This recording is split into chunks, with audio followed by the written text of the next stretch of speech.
आपल्यासोबत आहेत. नमस्कार. गेल्या 1 महिन्यापासून निवडणुकीची धामधूम सुरू होती. इलेक्शन लागतील का ना लागतील इथपासून इलेक्शन अजून किती वर्ष पुढे जाईल अशी नागरिकांमध्ये राजकीय लोकांमध्ये चर्चा होती. इलेक्शन लागल्यानंतर आपण पाहिलं, पूर्वी पक्ष तर चोरलेच होते. राहिलेले काही चांगले कार्यकर्ते होते, त्यांनासुद्धा आत्ताच्या या इलेक्शनमध्ये मी पाहिलं की बरेच नगरसेवक काही राहिलेले असतील, त्यांनासुद्धा भारतीय जनता पार्टीमध्ये सामावून घेतलं गेलं. राष्ट्रवादीचे सुद्धा काही जे मित्रपक्ष आहेत राहिलेले त्यांच्याबरोबर, त्यांचे काही नगरसेवक असतील, काही पदाधिकारी भाजपने घेतले. आणि या वडगाव शहरी मतदारसंघामध्ये पाहिलं तर आपण बघितलं तर दोन्हीच पक्ष आता इथं जिवंत राहिलेत.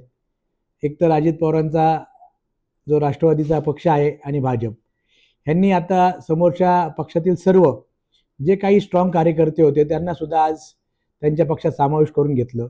आणि या मतदारसंघामध्ये 7 ओबीसी होते, जे खरं तर ओरिजिनल ओबीसी म्हणून आपण म्हटलं होतं.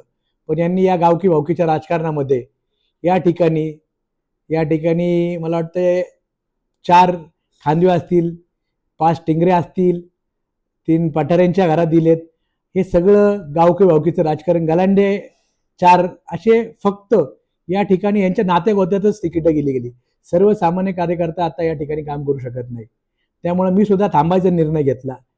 कारण आज काय होतंय, ह्यांनी पैशाच्या जोरावरती, नातेगोत्याच्या जोरावर सगळ्या माझ्या आजी आमदारांनी हीच परिस्थिती केली की आपल्या घरात कशी तिकीट देता येईल. आत्ता कार्यकर्ता जिवंत राहिला नाही. ही इलेक्शन शेवटची आणि लोकशाहीची हत्या ही 100% झाली. आमची आगामी व्यूहरचना, जे आत्ता बरेच या भागामध्ये कार्यकर्ते चांगले काम करणार आहेत, ते सगळे आता या निवडणुकीतून बाहेर पडलेत. बरेच जणांनी ठरवलंय, जो कोण चांगला उमेदवार असेल या गावकी भावकीच्या राजकारणापासून बाहेर, त्याला 100% आम्ही ठरवलं येणाऱ्या 15 दिवसामध्ये आपण चांगल्या माणसाला मदत करू.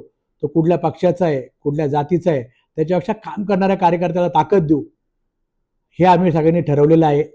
येत्या 2-3 दिवसामध्ये आमची बैठक होईल. ज्यांनी चांगल्या लोकांनी इलेक्शन लढवायचा निर्णय घेतलेला आहे, ते सर्वजण एकत्र येऊन आम्ही निश्चित येणाऱ्या या महापालिकेमध्ये वेगळा बदल घडवण्यासाठी आम्ही तयार राहू. धन्यवाद.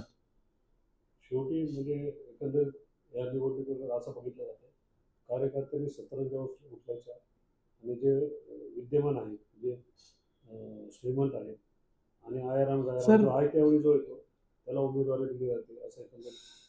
हे तुम्ही सांगितलेलं 100% बरोबर आहे. आत्ताच्या निवडणुकीत मी सांगितलं, कार्यकर्ता बेस हा खरंच संपलाय. तुम्ही जसं सांगितलं की एखाद्या नगरसेवकाचा भाऊ, आमदारचा मुलगा, सून असेल, भाऊ असेल, ही सगळी घरातलीच मंडळी दिली जातात. त्यामुळं एक तर नागरिकांना कळाना की ह्या पक्षात कोण आहे, त्या पक्षात कोण, इथपर्यंत खालच्या लेवलला राजकारण आणून ठेवलं. आणि ह्या सगळ्या राजकारणाचा आत्ता आम्हाला सुद्धा राजकीय कार्यकर्ता म्हणून खूप त्रास व्हायला लागला की पब्लिक आज विचारतात की कुठल्या पक्षात कोण आहे, त्यांना उमेदवार माहीत नाही आता कुठल्या पक्षातून कोण लढतं, इथपर्यंतची परिस्थिती आहे. त्यामुळं हे निश्चित कार्यकर्त्यांनी सगळ्यांनी कामाधंद्याला लागावं आणि चांगल्या लोकांसाठी जो काही वेळ देता येईल, राजकारणामध्ये मदत करता येईल, ती सगळ्यांनी करावी. आम्ही चांगल्या कार्यकर्त्यांबरोबर निश्चित राहू. 1 जानेवारी आहे आणि भीमा कोरेगाव शहर पण आहे, काय तुम्ही? मी भीमा कोरेगावला येणाऱ्या सर्वांना नवीन वर्षाच्या शुभेच्छा देतो. व कार्यक्रमाला येताना भरपूर गर्दी, म्हणजे नगर रोडला ह्या लाखो लोक येतात, त्या सर्व लोकांसाठी जे मदत करण्यासाठी काही मंडळ आणि संस्था पुढे येतात, त्यांनी अजून मोठ्या प्रमाणामध्ये रस्त्यावर येऊन या सगळ्यांना मदत करावी. व ट्रॅफिकची व्यवस्थेसाठी पण संस्थांनी पुढे येऊन त्यांना मदत करावी. सर्वांना नवीन वर्षात शुभेच्छा.